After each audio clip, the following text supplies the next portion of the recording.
Hey everyone, this is Dan from the Progress Campaign.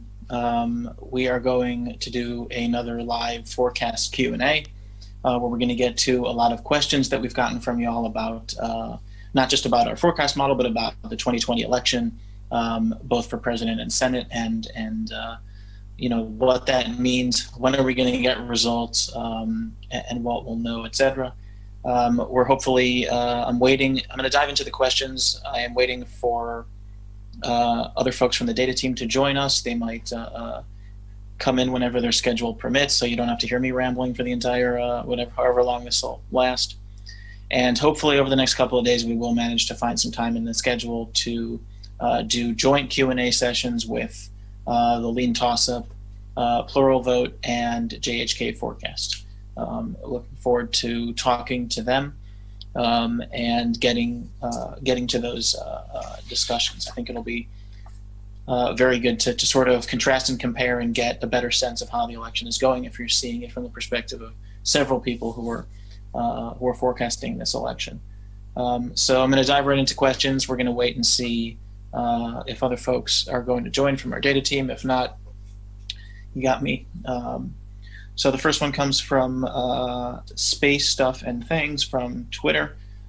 Democrats are leading mail by vote and early voting heavily, and Republicans will heavily turn out on election day. What's the verdict if models say Biden will win in, for example, Florida?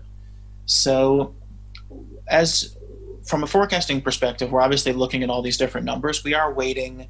I think there's another question about what is early voting numbers showing. The bottom line is we're going to wait and see until the end of early voting period and see exactly what that amounts to.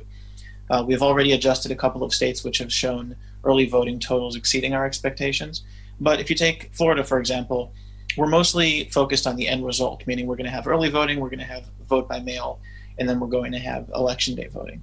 And at the end of the day, we do predict that it's going to be a very close race.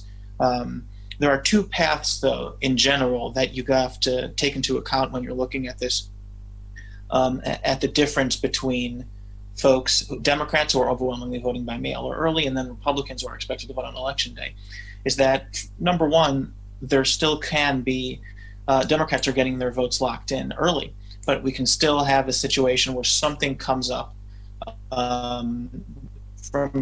between now and election day, and it really riles up Republicans, and they have the opportunity to vote in person on election day to overcome that.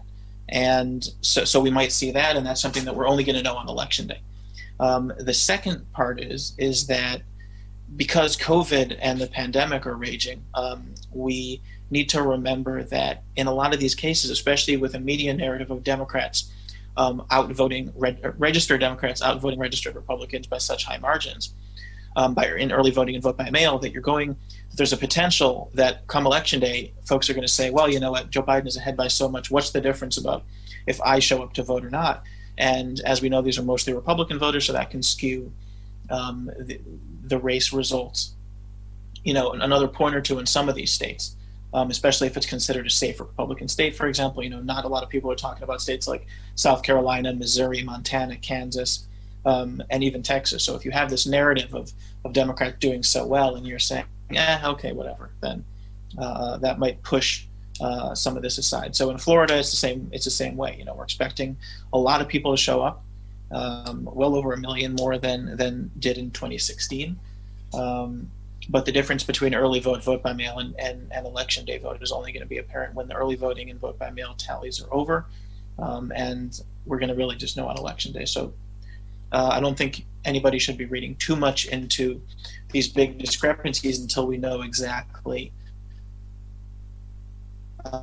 what's going on election day. Republicans can, that can definitely overcome a lot of the Democratic edge that they have right now. One that we talked about a little bit, I think, last time around, and this is from Jazzy Joe, who's talking about Pennsylvania, asking if Pennsylvania, is it close? Is there a chance a winner will be announced the night of November 3rd, or are we looking at a winner being announced 3 or 4 days later because of mail-in ballots? So The bottom line there is I think we're going to have enough of an indication of how the state is going to go very early on in the night. We talked about this last week simply because we also released some of our tracker polls from Lackawanna and Erie counties,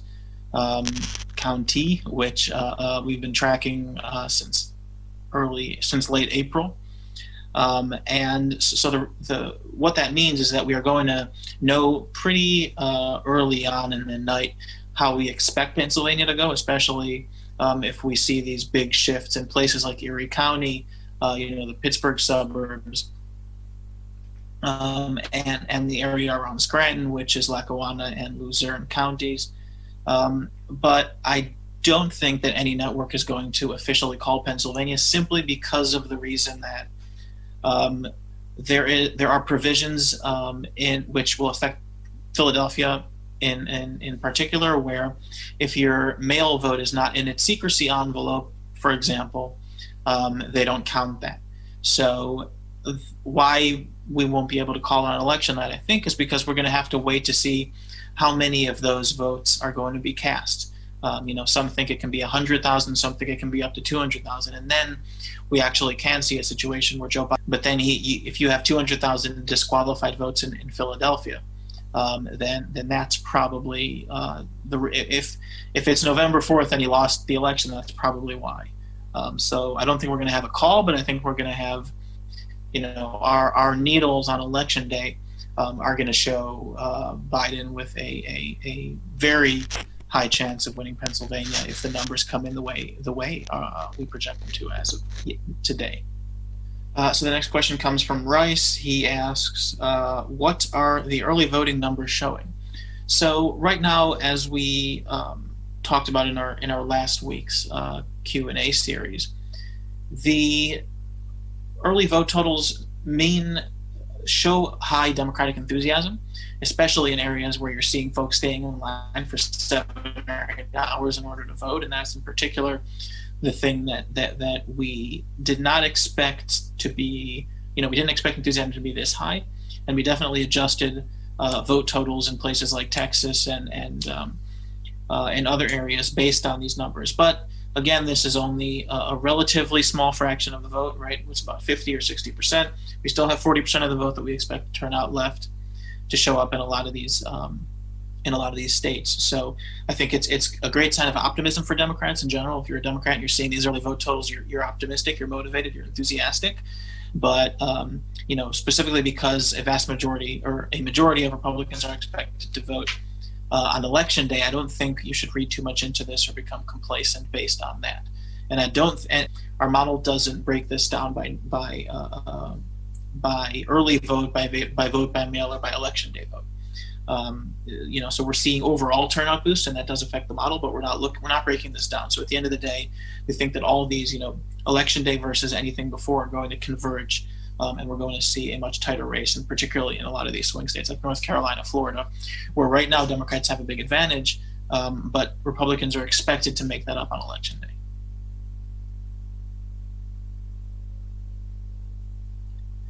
So next question is from Anonymous, asking, Pennsylvania has a massive surge in Republican registrations. How is that impacting the race?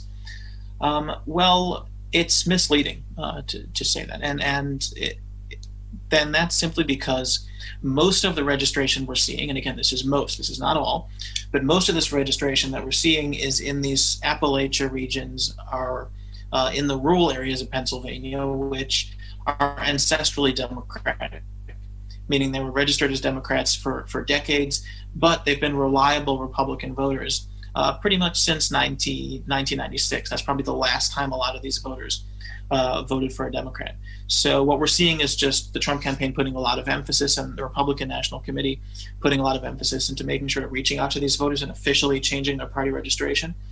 But again, a vast majority of these, I think we have this number on our Pennsylvania forecast page. I think it's about 250,000 new registered Republican voters. These are not new voters. More than 200,000 of them are folks that we can match with roles and other voting patterns and behaviors and numbers by precinct that we know that these are folks who are registered as Democrats, but we're reliable Republican voters. So it is not something to be alarmed at.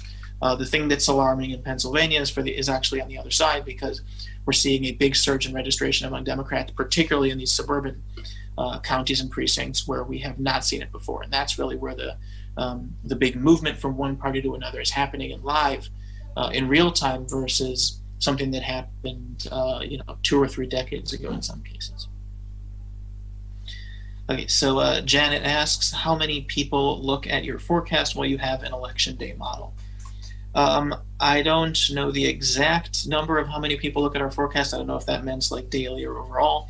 I believe we have tens of millions of total views, meaning, this is main forecast, Senate forecast, and these individual pages. Yes, we will have an election day model. Not, if you want to get the fastest vote totals in, we're not going to have that. You can go over to the Decision Desk HQ or the New York Times. But what we will have is we have all that data flowing through our model and through our projections, and we're running a lot of models and algorithms to check how these live numbers compare to our projection and compare to 2016, 2012, and 2008. And then that's all going to be in our big dashboard. We're going to have a link to that, obviously, before the election, and we're going to have a live stream the entire day with that. And it'll be a combination of needles and maps of the way we see how the data that's incoming is moving the model overall. So it means from the moment we start getting data in Indiana at 6 p.m. Eastern, we're going to start being able to use that data to project onto different counties, and that's how it's going to move. So it's going to be a model with a lot of different needles about who's winning individual states, and we're going to have a main map. But again, this is not live results or anything. So we obviously we follow the New York Times and Decision Desk HQ, which are both very good outlets. They also use different reporting. The New York Times uses the AP, and Decision Desk HQ uses Edison. So they actually do get different results sometimes. So you can have one of them not having results for a specific county and the other having it, and reverse.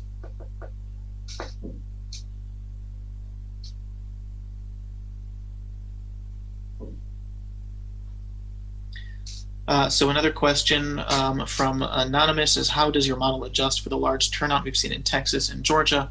Will it update as numbers come in? So yes, we actually did release an update. I believe it was yesterday or the day before. The numbers in Texas did increase for Joe Biden and for Trump. I think a little bit more for Trump this time. And it might continue to increase, right? Right now we're projecting just over 10 million people to show up and vote in Texas. And if that does end up being like some projections have it about 12 million, then that's obviously going to adjust in real time as we, from November 1st to November 3rd, that's when the model is really going to go live, and it's going to be updating every tick or every second versus, inputs that we do right now, which are at 8 a.m. and 8 p.m., and then it adjusts for new data based on that. Yeah, so Shivam asks, what about your Senate forecast model? You need to update that. Yes, we are updating our Senate model in a lower frequency than the presidential one, simply because there are some small tweaks that the presidential model goes through, and some variables that it has that are not reflective in the Senate race. But it is updated on a regular basis, and you could head over there. Overall, right now, the state of the Senate is relatively good for Democrats, but it's still competitive simply because there is only a net gain of 1 seat outside the margin of error right now, meaning Democrats are going to lose Alabama, but then gain Colorado and Arizona. And those are non-negotiable, so to speak, Senate seats, which are outside the margin of error, meaning even if we have a 2016 level margin of error in polling, those will still happen the way they do. And after that, we have North Carolina and Maine, which are the next in line. Maine is about 3.5 points margin of victory for Sarah Gideon, and North Carolina is about 2.5 points. So those are well within the margin of error. Maine a little bit less so, but we're still waiting to see. So I think it's about 70% chance that Democrats pick up the Senate. And as we head closer into Election Day and more of these uncertainty variables go away, We're also waiting for another Des Moines Register Seltzer poll in Iowa, which is going to be a key factor in our model, right? That those polls are extremely accurate. It's a homegrown poll, so they actually know what they're doing in a lot of cases, and it'll give a better indication of where the presidential race is. And we know that Teresa Greenfield is going to outperform Joe Biden by about a point or so. So if Joe Biden does come within a point of Iowa, there's something to talk about, and that can create a different type of pathway. And if not, and if Joe Biden's losing by 5, then it's a whole other deal. Same thing in Montana and Kansas and other states that are more of a reach. So thanks everyone for tuning in right now. Hopefully we can get another member of our data team to come in here and take over. But we do have other, going to get onto other schedules. Overall, just to recap, on election day itself, we are going to be live throughout the entire day. We're going to be talking to a lot of different, hopefully we're going to be bringing on a lot of different forecasters. We're going to be talking to a lot of different candidates as well. We're going to release a list of those sooner into the probably by November 1st.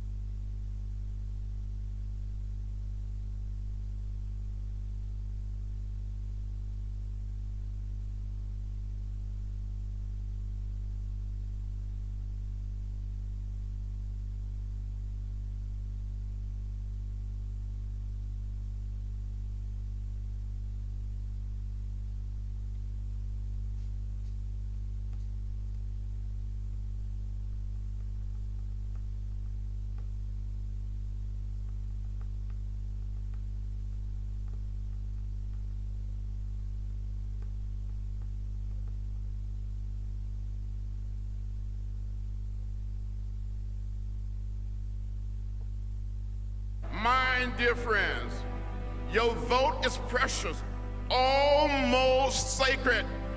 It is the most powerful non-violent tool we have to create a more perfect union.